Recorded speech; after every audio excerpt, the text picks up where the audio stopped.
kò yẹ ká gbàgbé tiwa torí ibẹ̀ la bí wa, ibẹ̀ la wò wá dàgbà, ibẹ̀ làwọn òbí wa ń gbé, ibẹ̀ la lọ́rẹ̀ẹ́ sí. Ohun tí wọ́n fi hàn wá láti gbà wáṣẹ̀ kí ló dé tá a gbàgbé ẹ̀. Ẹ má jẹ́ á gbàgbé tiwa. Gbólóhùn yìí ló bí ètò tí mo ṣe gẹ́gẹ́ bí amúgbálẹ́gbẹ̀ẹ́ gómìnà nípínlẹ̀ Ọ̀yọ́ Ẹnjìnìà Olúwaṣèyí Mákindé láti gbé àwọn ohun tí ṣe tiwa lárugẹ. Tó bá jẹ́ ọmọ bíbí ilẹ̀ Yorùbá tí o sì ń fẹnu sọ lásán pé ká má gbàgbé tiwa, ṣùgbọ́n o ti gbàgbé tiwa, ìwọ wo ètò yìí, gbogbo ohun tá a kójọ pọ̀ ńbẹ̀. Aṣọ tá à ń wọ̀, àwa là ń bà á jẹ́ o, torí pé à ń wí lẹ́nu ni àmúhù níwà. Ẹlẹ́ẹ̀kejì, irun tá à ń ṣe nílẹ̀ Yorùbá tó yẹ orí táwọn òyìnbó ń kásà wa, à ń pariwo pé irun tilẹ̀ wa ló dáa, àmúhù níwà. Ọlọ́mọ ṣẹ́dá mo ló lọ, àtíkè tiwa tí wọ́n fi rò ó ṣe mo lọ wà. Làálì sáàkúnmọ́, sáàtọ́mọ́. Àwọn òpin ká ẹ má ṣe ti òde òní, ẹ má jẹ́ ó pọ̀ ju tiwa lọ ni. Gbàkàrà gbàdùndó ọlọ́mọ kékeré fi mojú ẹni. Ìdí rẹ̀ o tí ètò yìí fi pe àwọn ọmọ iléèwé bíi 7 nípínlẹ̀ Ọ̀yọ́ nílẹ̀ Nàìjíríà kàn wá wò bá ṣe ṣe. Oúnjẹ ìbílẹ̀ wa ẹ̀dẹ́mọ̀, ẹ mọ̀ wùlẹ̀ sọ ń pa àmàlà, a ti mọ̀ pé àmàlà ti gbẹ̀gìrì, oúnjẹ Ìbàdàn. Àmàlà funfun ní tẹ̀gbá, ìyangàn ẹ̀kọ́ mímu ní tògbómọ̀ṣọ́, àmàlà ewédú tó lábùlánú òun ní tọ̀yọ́. Mi ò lọ níbẹ̀ yẹn rárá. Ṣé ẹ mọ̀ fáwọn oúnjẹ kan wà tá a ti gbàgbé tí àwọn bàbá ńlá wa tí wọ́n jẹ tí wọ́n fi ń ta kébékébé, tẹ́ ẹ fi rò pé nígbà tí wọ́n bá dàgbà tán wọ́n ń lo nǹkan kan bí àjídèwé, kò sájídèwé. Oore ọ̀fẹ́ Ọlọ́run làjídèwé, ṣùgbọ́n tó bá jẹ sẹ́nu ńgbà kékeré ó ní í ṣe pẹ̀lú ìgbésí ayé ẹ̀. Tí n bá ti gbẹ́nu kúrò ńsìn, ẹ wo tán náà yìí, ẹ rí ijó tiwa, ẹ rí ọ̀rọ̀ tiwa, ẹ rí ìtàn tiwa, ẹ wàá rí oúnjẹ tiwa bíi àádùn, sápálá,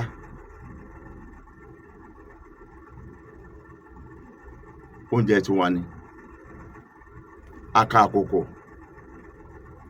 àwùjẹ, oúnjẹ tiwa ni. Róbó, oúnjẹ wa ni. Èkuru, ègbón àtẹ̀wà, oúnjẹ tiwa ni. Àwọn ọ̀jọ̀jọ̀, oúnjẹ tiwa ni. Báwo ni wọ́n ṣe ń ṣe é? O ò ṣe yín kọ́kọ́rọ́ ilẹ̀kùn kó o ṣí tẹlifíṣàn rẹ̀, gbé fóònù dání kó o tẹ̀ ẹ́. Á ṣàfihàn àwọn oúnjẹ yìí àti bí wọ́n ṣe ń ṣe é, bó ṣe dùn lẹ́nu tó. Àwọn èèyàn dẹ̀ gbárùkù tì mí gan o níbi ètò tá a ṣe tá a pè ní Tiwantiwa Cultural Legacy. Ayé wa ò ní bàjẹ́, ẹ jẹ́ a jọ wò ó, kẹ́ ẹ wò bí mo ṣe ṣe. Ẹ ṣílẹ̀kùn kó yá.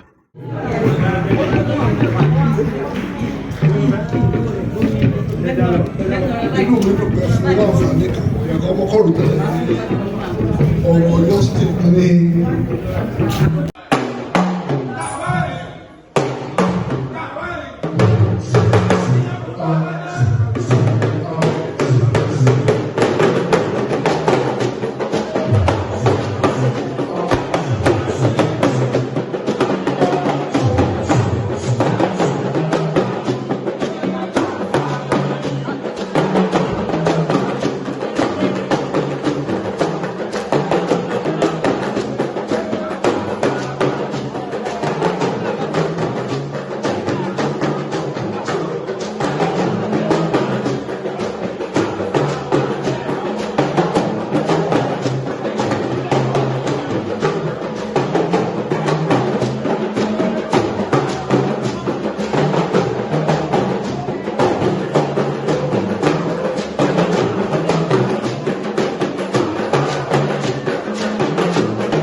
kí ẹ̀kọ́ máa jẹ́ ti bàbá kọ́ máa jẹ́ ti àwọn àgbà níkàlẹ̀ àwọn bàbá tí wọ́n kọ ohùn sí wa lẹ́nu olóyè bàbá wa Làbàdìpọ̀ Gbèrò ẹ bá ti káàárọ̀ ní fún ọ ọlọ́wọ́ ìkárí bàbá pẹ́ a kí gbogbo lókọlókọ gbogbo lókìlókì a kí gbogbo àwọn àbọ̀ mínísà mẹ́bí látàrọ̀ gbogbo ẹ̀yin màmá gbogbo ẹ̀yin pátápátá làbí mo kí igbákejì olórí òṣìṣẹ́ gómìnà nípínlẹ̀ Ọ̀yọ́ wọ́n ti wà bí ti pẹ́ ẹ̀rù púpẹ́ láyé bí wọ́n pẹ́ ṣe ń pẹ́ nú ẹ̀ẹ́tẹ̀lẹ̀ ìpẹ́ ọ̀rìnbó Kazeem Adéníyì bíbíire èyí tí ò ṣe fowó rà Àjàní Ọlátúbọ̀sún ọmọ ìyá alágbó adúgbò lọ́wọ́ wọn mo sì ń bọ̀ wá bákan náà mo kí ẹ bá ṣe kábíyèsí o àwọn ọkùnrin nìkan ni mò ń kó wọn àwọn obìnrin ló mọ́ lọ sókè àwọn mọ́gàjí bẹ́ẹ̀ bí àwọn baálẹ̀ wà ń kalẹ̀ gbogbo ẹ̀yin ọmọdé tẹ́wọ́ gbogbo àti ṣe àṣà ilẹ̀ Yorùbá ó yá ẹgbẹ́ òsókè kábíyèsí ọba ń kí ìyẹn ní sí bàbá wa kábíyèsí Olúbàdàn tilẹ̀ Ìbàdàn ọba Rashidi Adéwọ̀lú Àkànmú Ládọjà àwùṣàkéde ẹ bá ṣe kábíyèsí o èyí tó ṣe pé mo kí the permanent secretary Ọ̀yọ́ State Ministry of Culture and Tourism ọ̀gbẹ́ni Rotimi Babalọlá àti gbogbo àwọn directors lápapọ̀ kí ni mo gbọ́ tí ń yẹ kó sọ ọ́ bẹ̀yẹ tí n bá gbọ́ pé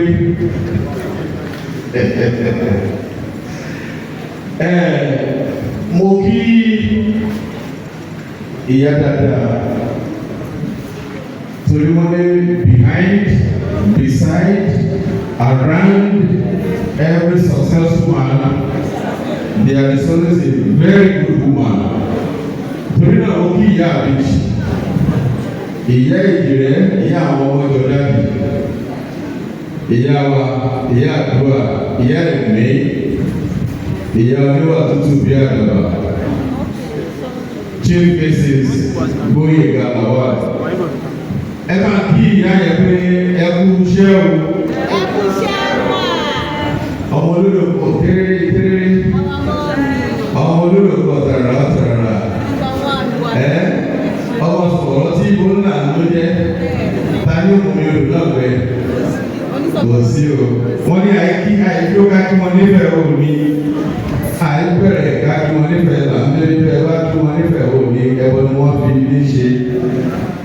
Mo kí yèyé o, ẹ̀sùn ẹ̀kọ́ àdótì, ẹ̀kọ́ ìtọ́jú. Mo kí àwọn ọmọ mi dáadáa tí wọ́n wà ń kalẹ̀.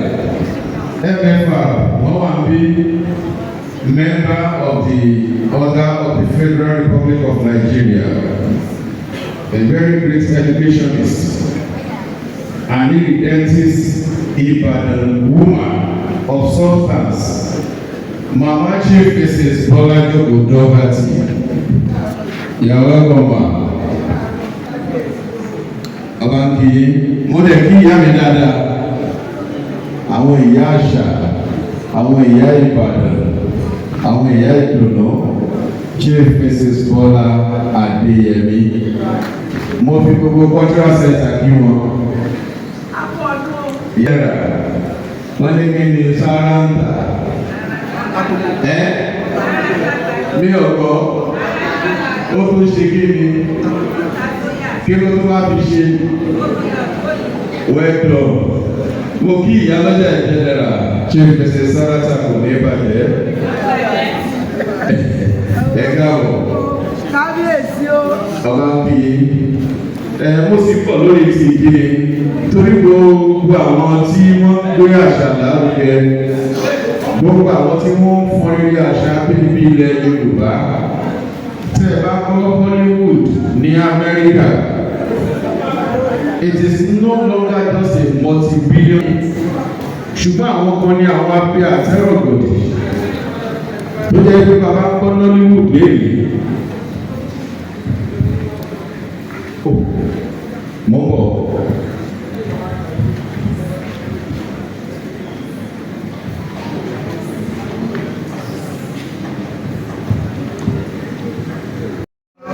Ẹ bá ti kára ó ní o. Bàbá 70 lọ́wọ́ léyìí o. Àwọn aláyé 70 ni wọ́n wọlé yìí o. Mo sì kí Alhaji Babátúndé bá ń gbọ́dẹ ẹ lè mọ́ mọ̀ wọ́n bẹ́ẹ̀, àmọ́ tí n bá ti sọ pé fọ́kòkò ta ni ọmọ fọ́kòkò ọyẹ bá fún wọn látẹ̀wọ́. Àwọn bàbá méjì kan bẹ́ẹ̀ bí tó jẹ́ pé àwọn aláyé 70s nígbà tí wọ́n jẹ́ àdìrò mẹ́ta tí kì í da ọbẹ̀ nù wọ́n mọ̀ kú tú àrà púpọ̀ kọ́lọ̀ kó tẹ̀lẹ̀ fún ẹnì kẹta wọn tó ti lọ. Ẹ̀rọ ìgbé nígbà míì bí ìgbà tí wọ́n bá rí nàní ẹ̀ máa ń fi ọ̀pọ̀lọpọ̀ iṣẹ́ ọpọlọ wọn ṣe. Ta ló rántí Jacob school? Ẹ rántí Jacob school?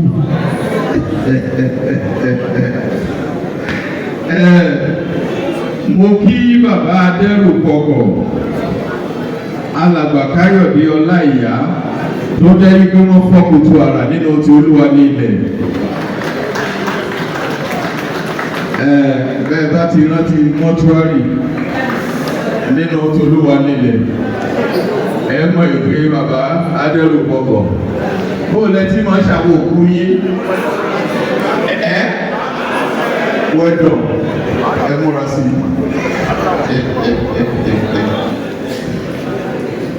bákan náà mo kí gbogbo àwọn bàbá tí mo kí wọ̀nyí ọlọ́ba wọ́n ti mú 70 jẹ wọ́n ti na 80 mọ́lẹ̀ o ọlọ́run bá sì tún ní kí wọ́n máa ta kébé nígbà yẹ pé wọn ò lóra wọn lò kọ̀máṣíà. Mo kí alàgbà Ayọ̀ Ògúnṣínà pé ẹ̀dà ma Ògúnkọ́lá ni tí wọ́n jẹ́ akọ̀wé tampan tẹ́lẹ̀ nípínlẹ̀ Ọ̀yọ́. Ẹ ṣeun ẹ kú àdúrótì Gbóyèga Lawal ìyẹn burú àfájá. Ìyáàfin Dasola Ọwáyẹyà, Executive Assistant to His Excellency the Executive Governor of Oyo State on Culture and Tourism. Àwọn ni prime mover of this occasion. He is being ably complimented here this very good morning by Ìyá Gómìnà Ìyábọ̀ Ègbé, SA Culture to His Excellency the Governor of Oyo State, Honorable Ọmọlára Adébáyọ̀. Ẹ bá ń fún yàrá látẹ̀wọ́. Ìyábọ̀ Ègbé nìyẹn. Bákan náà ni brọ́dà mi wà bí Kéláyé Òkò tó láyé. Mo kí SA Culture 3 to His Excellency the Governor of Oyo State, Prince Salawu Yusuf Òkò tó láyé.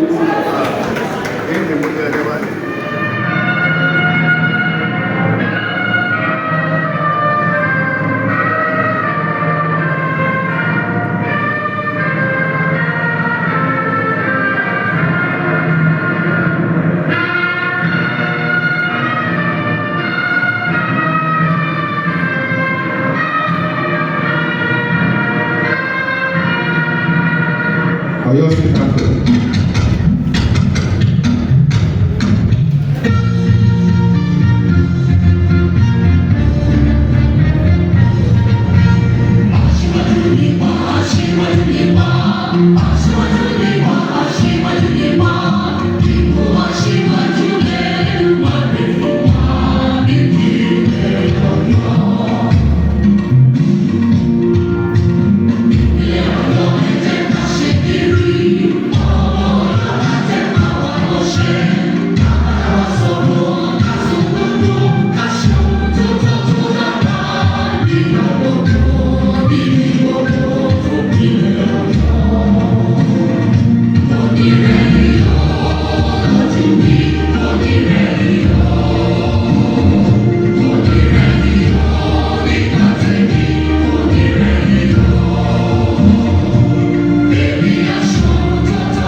ìlú Ìbàdàn ó dára ó lẹ́wà ìlú tó tóbi kò síbikíbi tí mo lè wà lórílẹ̀ ayé tí mo lè gbàgbé ìlú Ìbàdàn.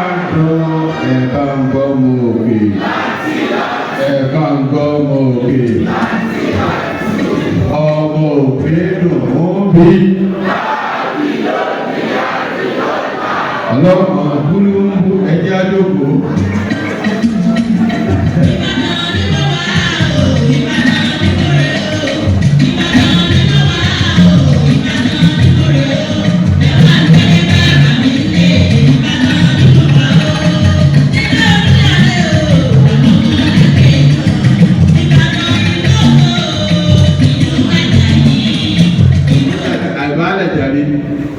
baálẹ̀ ẹnjìnìà Tóyìn Adédèjì. Baálẹ̀ ẹlẹ́sẹ̀ rin. Baálẹ̀ àmọ́pọ̀ ni wàá bí ẹni là á pè wọ́n. Baálẹ̀ ẹlẹ́sẹ̀ rin ẹ káàbọ̀ mo bẹ̀rẹ̀ látọ̀dọ̀ yín mo kí baálẹ̀ òpèrè ìtàkàrí gangan sí olóyè tẹ́wọ́ alẹ́bí ẹ káàbọ̀ baálẹ̀ Asaka ọlọ́lá wọ́n wà mí o baálẹ̀ Ọlápàdé Asúbí Ọláyínká baálẹ̀ Arárọ̀mí Àjọbọ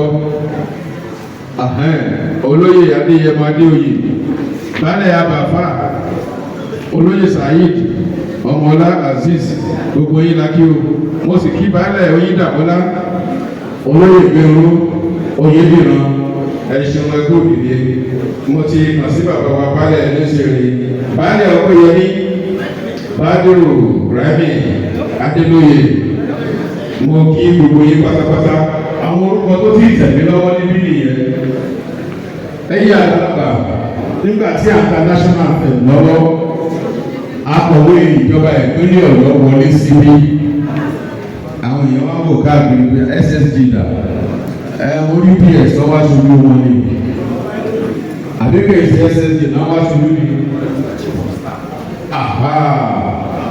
ok chief of staff ni àwọn wá aṣojú ọ̀rẹ́bù Ṣẹ́gun Ògúnwùyí torí náà mo kí ps káàbọ̀ síbí.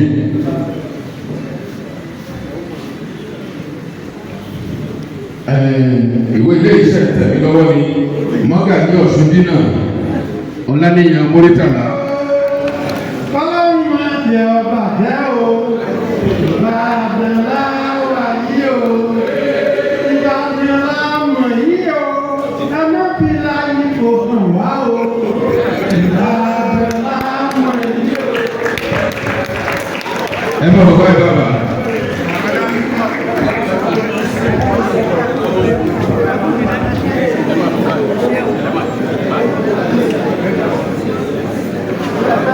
Àwọn sáyẹ́ǹsì tí bàbá yìí ṣe àwárí pọ̀ àmọ́ torí àsìkò ni mo fi dákẹ́ sílẹ̀.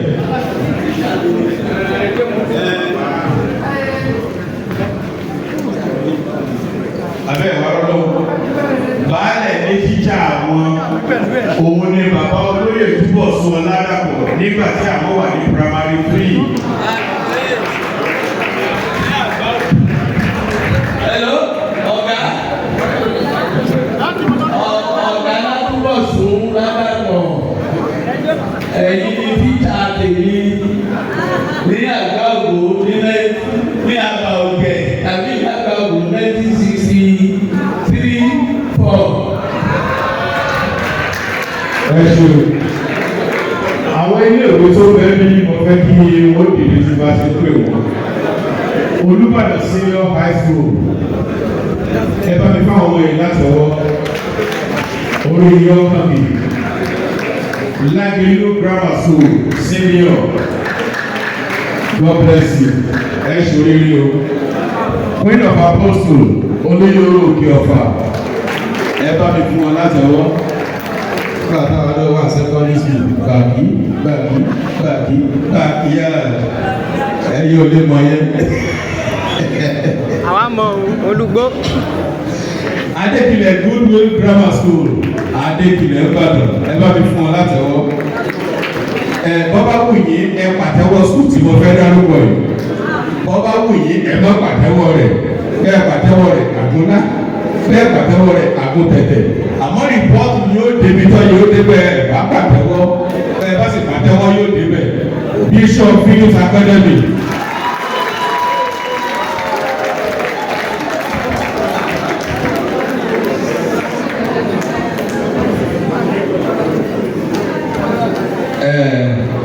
Kálukú yà pàtẹ́wọ́ wọ́n ti mọ̀ pé school His Excellency the Executive Governor of Oyo State Engineer Olúwaṣeyì Abíọ́dún Mag.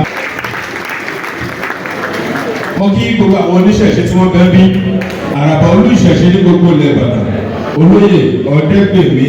Nípa ìdí àwọn akọ́ ìrẹ̀lẹ̀ lọ́pọ̀lọpọ̀ ìtẹríba ara àṣà wa ní oríṣiríṣi iṣẹ́ wa àṣeyọrí ní ìdẹ́kùn ẹ̀dọ̀kan àṣeyọrí ọ̀rọ̀ ọ̀hún.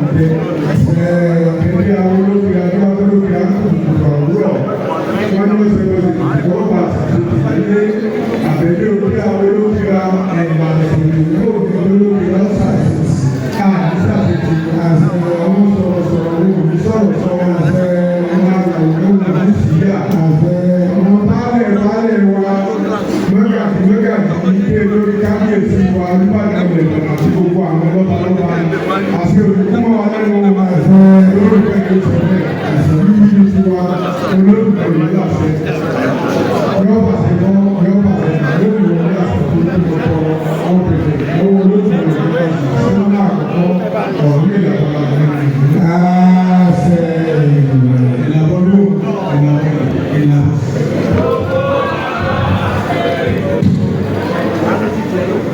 Ẹ bá mi fi àtẹ́wọ́ mọ̀lúù wọn. Torí ifá lókun asọ̀rọ̀ dayọ̀ ẹlẹ́rìí ìpín. Bàbá Kérésì ló sọ pé òkú tẹ́lẹ̀ ẹ̀fẹ̀. Akọ́ni lọ́rọ̀ bí ìyẹ̀kẹ́ ẹni. Ẹ ṣe wo. Gbogbo àwọn oúnjẹ wa nílẹ̀ Yorùbá ara àṣà wa ni. Nígbà tí èlò tí ó fẹ́ ọ̀pá ẹ̀kọ́ mi wọ lára ní ẹ bá ní àwọn tí ń kà táwọn bàbá wọn ṣe lórí náà. Ẹmu ló wà nínú Yorùbá ní ibi sísè ní. ata. Ìwọ wà lọ sí ẹsẹ̀ nùgù. Wọ́n ní dára sí. Wọ́n ní pípa ọ̀la. Wọ́n wá Ẹmu ló wà nínú ilé náà. wọ́n wá ní Fufu ló wà nínú. Àkàrà kéńgbé là ń pélé. Àádùn òun lélẹ̀. Koróngbó lélẹ̀. Koróngbó là ń pélé. Then ata èkó. Ata èkó. Ẹ̀wà gọ̀yìn. Olórúkọ ilé. Ọtí kàrí. Ọtí kàrí. àwọn ilé-iṣẹ́ fásitì. Be the glory.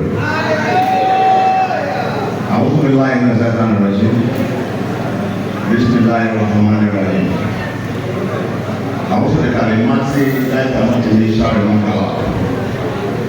لا حول ولا قوة إلا بالله. It is my greatest delight to welcome Your Excellency, the Federal Governor of Oyo State, Engineer Seyi Makinde, ably represented by Deputy Chief of Staff, Chief Bibire, the Deputy Governor, Barrister Bayo Lawal, the Secretary of the State Government, the Chief of Staff, Commissioners that are present here, Special Advisors and other top state and local government functionaries. Your Imperial Majesty, Ọba Rasheed Adewomi-Ladoja, Arusa-1, Oluwadaneka, and Chairman, Oyo State Council of Traditional Rulers, ably represented by EPA, Oluwadaneka. This is the statue of Oluwadaneka. Please, help me to take our place once again. I recognize all the national rulers present, religious leaders, community leaders, women leaders, the media participants, ladies and gentlemen, to this epoch-making event. This cultural reawakening program is the initiative of His Excellency, Engineer Seyi Makinde, as part of his commitment to the upliftment of Yoruba cultural legacy, identities, preservation and development in our multicultural and ethnic diverse nation Nigeria. This program shall showcase Yoruba rich cultural practices in the area of moral values, decent dressing, indigenous religious music, foods, and vocations, among others. The overall objective is to reawaken the consciousness and energize our people to adopt orderliness, moral rejuvenation, and socio-economic development. Your Excellency, even though we are not here, your spirit is here. I believe anywhere you are, God in His own infinity will continue to prosper in your life. Your Excellency, I want to use this rare privilege to especially appreciate you for giving my humble self the opportunity to serve on stage in the area of my God-given talent. Your numerous acts of kindness and support to me are enormous, and they have greatly impacted my life. God, that what good deeds shall forever be with you, and will shift you in giving you success in all your undertaking and life endeavor. I am grateful, sir. At this junction, I need to sing one song, sir. And this song goes thus. I don't know that God will answer that prayer through music. It's a common music. If you imbibe it and you emulate it, God will do something great in your life. Now I go.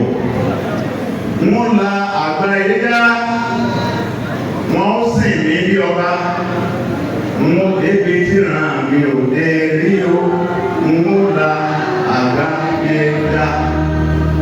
Wọ́n la àgbára ilé dá, wọ́n sì mí bí ọba.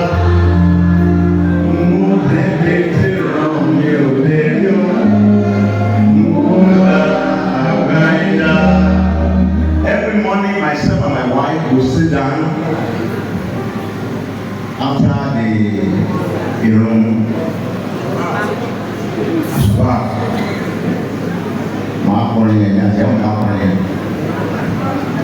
But I will tell you something. We have doctors in my family. We have baristas in my family. We have Oba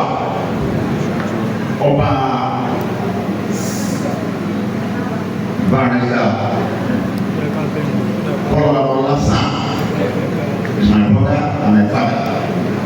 We have architects, philanthropists, and this also but no one in my family has ever been appointed as chief executive assistant to the government of Oyo State. So I thank God for that. If they tell you that every island might, we will do more class.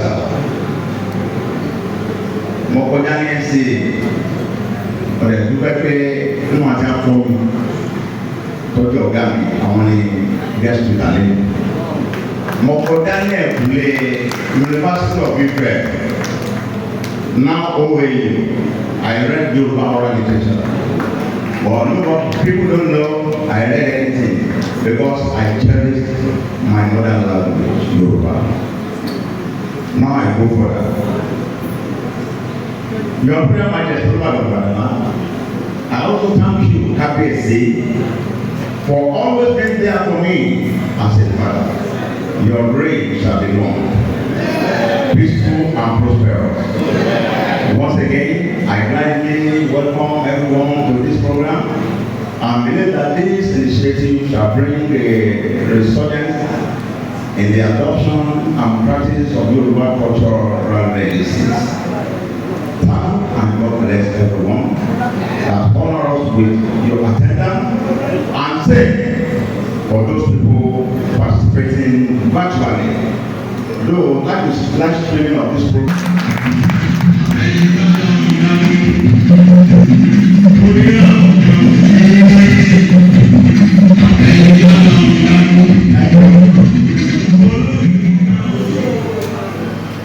Bí ìmọ̀ pé ó tóbi lẹ̀. I thank God for the visits. I want to know mi ò dé ní ọ̀pọ̀ èèyàn sọ fún orí ẹ̀rọ agbágbé mo ti pè mo lè fi àtẹ̀jíṣẹ́ ránṣẹ́ wọ́n ní aláàjì mọ́ wà wọ́n náà máa bá yàn ṣe.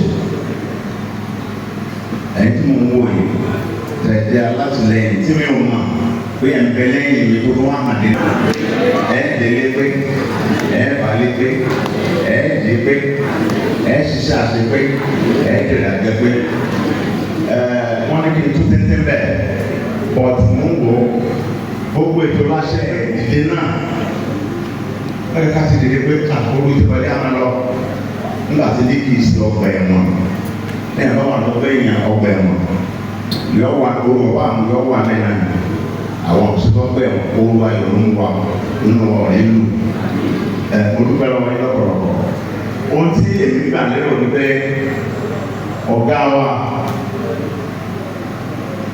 túmọ̀ sún àmì wá sí ìwọ́lẹ́dàkọ̀ Dr. Wasola túbọ̀ sún Dr. Wasola túbọ̀ sún optional for culture and tourism wọn àfi mí sílẹ̀ rárá tẹ bá wọ ẹ̀yìn ẹ̀rí aṣọ kan yàtọ̀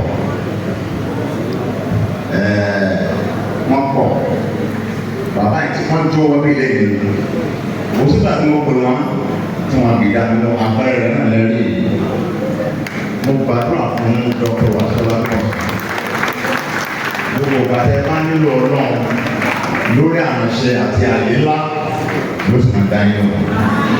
Dr. Agboola mo ṣe ń pè yín lẹ̀ ń dáhùn alájà ẹ̀ ń dáhùn nígbà mo dẹ̀ dé mo ní mi ò wá láti wá jìbò pẹ̀lú rẹ o Dr. Ọlágbọ̀sún èyí tí ọba yé mi mẹ́ ẹ máa sọ fún mi èyí tí mo nínú mi ń máa fi kún nínú pé mo gbà máa gbà òun lẹ́bi wà báyìí tí gbogbo ètò òdòdó ẹ bá fún àtọ́. ntẹ́ẹ̀rí wo mi kọ́ ọ̀la ìgbógun tí mo ní ni mo lò fún tí ẹ bá débẹ̀ kẹ́rin pé tẹ́ẹ̀ tún rí tẹ́ẹ̀rí ẹ̀rí máa pé mo ṣiṣẹ́ àwọn àbúrò ẹ̀ èyí tó ká àmì ṣe mo wà wọ́n ṣe jẹ́ mẹ́ mo mú tèmi náà mi kù ìjẹkújẹ ti ba iye wa jẹ́ ó sì ba iye wa jẹ́ lọ oúnjẹ alákòwé sì ń sọ wá dàbí nù díẹ̀díẹ̀ gbogbo àwọn oúnjẹ tó ká máa jẹ tí àwọn bàbá mi ta pépé kìí sábẹ́rẹ̀ oúnjẹ tá a bá jẹ bàtà wà lọ́dún kìíní lọ́dún kẹta oúnjẹ yẹn ló gbé wa ló bàtà kàkà ààrẹ náà báyìí o mo kí gbogbo lé o mo kí ìyálójà mo kí màmá mi màmá ọ̀yà ká travel lọ́sẹ̀ yẹn I will not travel this week. I will postpone my traveling till next week. Ọwọ́ rẹ̀ sì ti kọ̀ọ̀rọ̀.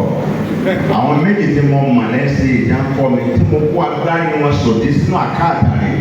Ẹ̀sùn ti délẹ̀ kan sí. Mo dúpẹ́ lọ́wọ́ yín o. Mo dúpẹ́ lọ́wọ́ ìyàwó mi. Sábàlẹ̀ yẹn ya ẹ̀hùn ní Nàìjíríà. Èmi rẹ̀. With my wife for 11 years. Mi ò sún wọn láṣọ òfin onídìí ọdún mọ́kànlá. No, on a serious note, ọ̀dọ́ jẹ́ ká wà nínú ìyẹn. Wọ́n ayé ti kí ní ìbàjẹ́. Mo ní káwọn afẹ́ra èmi láì kiri ẹ̀yìn èsì ẹ̀kọ́ láti sí. Afẹ́ra 1987. Mi ní ìyàwó méjì today. So ẹjọ wúmà yìí lábàrádà bọ̀ orin dáadáa kọ̀rẹ́ nígboro ládùúgbò nínú ilé nínú ọjà lọ́fíìsì lórí òkè nípẹ̀tẹ́lẹ̀ bọ̀ọ̀lù àwọn ìbùsẹ̀ ẹ̀sẹ̀ pẹ̀lẹ́pẹ̀lẹ́ ẹ̀sán máa fi wípé agbáwáyé ẹjọ ọmọ mi ẹ ti dẹ ìfẹ́gbọ́dọ̀ àìlọ́ọ̀dù sí náà. A wonderful woman. Wonderful woman. Tẹ́lẹ̀kọ́, èmi lọ dábò kò sàmẹ́dà. Àná kàkẹ́ gbogbo tó fún mi lọ́mọ. Ẹ bá fún láti wọ ẹ̀dọ̀ tọ́. Ẹ ṣe ọjọ́ tí lọ àbí ẹ̀yìn náà ti ṣe fún. Tọ́ màá fi máìkì sílẹ̀. Ìwọ̀n bá gbára mi oúnjẹ ń bọ̀ tó jẹ. Lájẹ gbogbo tọ́lọ̀ máa fún mi láti ṣe máa fún ma ṣe o lẹ́ẹ̀kan sí kí n tó jókòó gbogbo àwọn pressmen VCOS Broadcasting Corporation of Oyo State Lagelu FM Melody FM Dominion FM Horn FM where my brother is the GM Seun Awudele GBL Media. NTA first station in the whole Africa. All of them are here. Wọ́n lè ṣe láì gbogbo náà ṣe. Wọ́n á lè ṣe iná wọ káàkiri àgbáyé. GBL. Bí iná bá lọ, iná olókùn máa yọ lọ. Bẹ́ẹ̀ ṣe lórí ẹ̀lájú ẹ̀wòrán ojú ní òní fọ́. Thank you very much and God bless.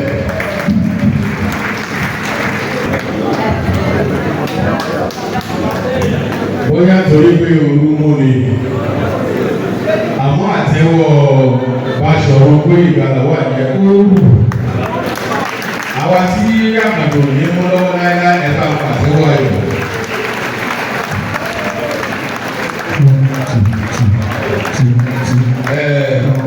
Wọ́n ti kọ́ lé yín.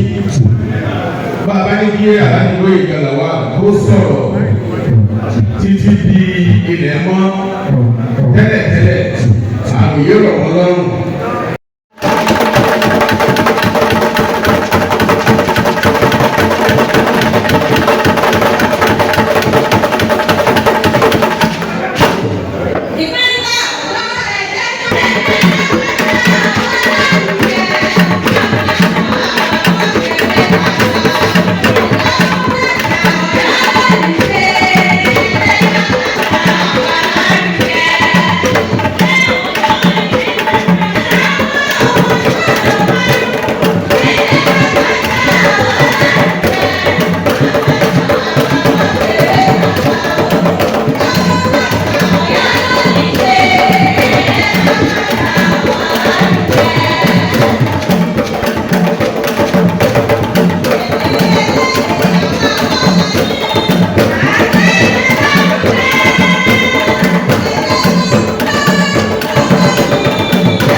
èèyàn bá tó sẹkítírìàtì bíi mẹ́ta mẹ́rin sínú rẹ̀ àwọn tó máa wá pé kí ní bẹ́ẹ̀ ló kó yé. mo kí chairman Ọ̀yọ́ State Local Government Staff Pensions Board Alhaji Honorable Akeem Adémọ́lá Ige ẹ bá mi fún ọ láti ọwọ́ àṣà pẹ̀lú kò bẹ́ẹ̀ rí ọ̀rọ̀ àwọn pẹ́ńsọ́nà náà ni wọ́n bá lọ ṣe é pé gómìnà láwọn ò ní fi gbèsè kankan sílẹ̀ nígbà táwọn bá lọ àti táwọn bá lẹ̀ àti tó jẹ́ àwọn ìjọba tuntun tó bá wọlé on the very close list ni yóò bẹ̀rẹ̀ June 2027 ìjọba tó bá wọlé ó ti bẹ̀rẹ̀ until May 2027 gbọ́dọ̀ máa gbé àrẹ̀ kan tó lọ. Èmi náà mo bí aláàjọ rẹ̀ bu Akeem Ige ẹ̀kúṣẹ́ ìlú mo lè bí parent secretary ní Ọ̀yọ́ State Local Government Staff Pensions Board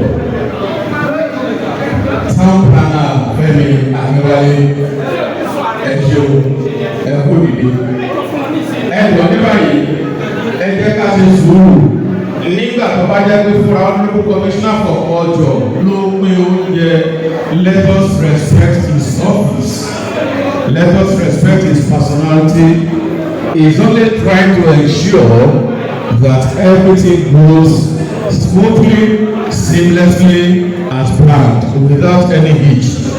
ẹ wá má jẹ́ padà wò lórí ìwà ẹ lọ sí gbogbo tẹ pé mọ́tò yìí sí o ó yá ìwọ́sọ̀ wa.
Láti ìwọ́n ti dé ẹnu rẹ̀ wò ó, ṣe ní kí ẹ ti rú àwọn àṣà kí ló dé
ìwọ náà wo tó lè múra báyìí pẹ̀lú gbogbo òwe tó kà tó bá múra báyìí tó lọ lé iṣẹ́ ìjọba kò ní wọ́n bọ̀ tí a bá ti ẹ̀fẹ́ bọ̀ tí pé ìgbàlá wà ní bábà ń bẹ̀ yóò jọ wọn àti pé sọmọlẹ́lẹ́ bẹ́ẹ̀ ní báyìí àní ká máa múra ká bọ́ tó àtà wa nù wọ́n náà múra rẹ̀ bẹ́ẹ̀ ní jẹ́ ti bọ́ọ̀lù àṣẹ́wò ọmọ náà bí lè láwọn fowó àwọn òbí rẹ̀ tó náà ìmúra bá ṣe pàtàkì kí ló dé ta fẹ́ tó àtà wa nù àtà látàlá kọ́ tó ní lè báyìí tí wọ́n náà ní gbogbo rẹ̀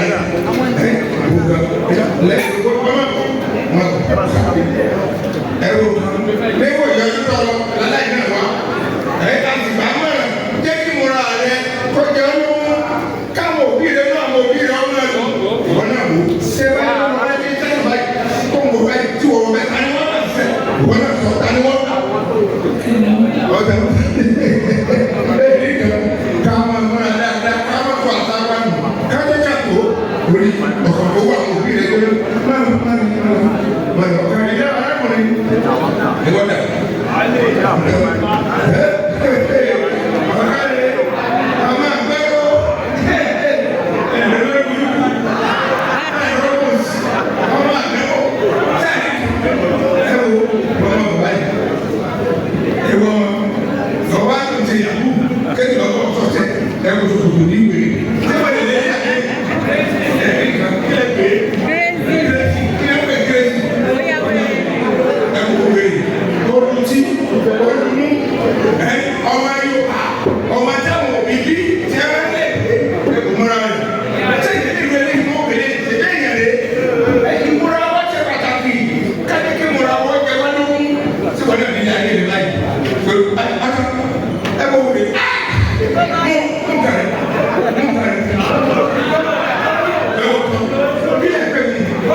ìfọ̀.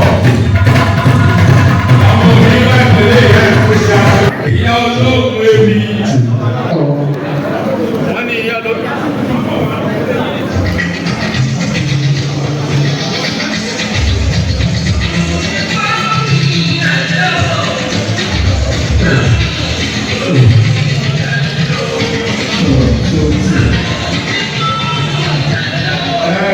Wọ́n ní ìyá olóògùn ọkà lóògùn. Èyí bá bu ọkà sára tí wọ́n bá bu àgbo. Ọgbọ́n tí ń jẹ́ gbogbo àìsàn ó sì lọ́pọ̀ nínú àgọ́ ara. Àmàlà kan bẹ nílẹ̀ Ìbàdàn, ọgbà ìdẹ́kọ̀ọ́lé, ọ̀la mọ́mì ló jẹ́. Gbogbo ẹgbẹ́ ọmọ bá bẹ nílẹ̀ Ìbàdàn. A special request from Alhaji Koyi Kalawa. This is for Alhaji Ọlá mọ́mì. Ẹ̀rọ ìfúyà ìlàkùkọ̀ kọ́.